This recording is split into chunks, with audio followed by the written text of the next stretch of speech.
Aku nak bangun dah tak boleh lah. Yang tu first lah aku kena tindan. Macam orang cakap, aku mula-mula orang cakap aku kena tindan ni sakit apa. Aku tak percaya tak boleh bangun apa. Tipu bang. Tapi ada orang cakap tu pasal saintifik juga. Betul kan? Tapi aku rasa macam benda tu memang kena tindan betul lah. Sakit lah. Aku boleh aku sedar. Tapi aku tak boleh buka mata.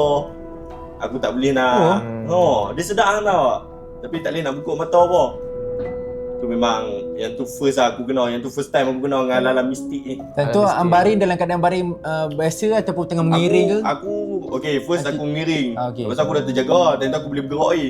Lepas tu elok aku baring menghadap atas. Mata aku tak boleh buka. Aku tengok, aku duduk baring macam tu. So orang sedar tapi dalam mata tutup? Mata tak boleh buka tapi sedar. Boleh dengar semua memang aku sedar, boleh dengar. Member-member aku sembang semua aku boleh dengar.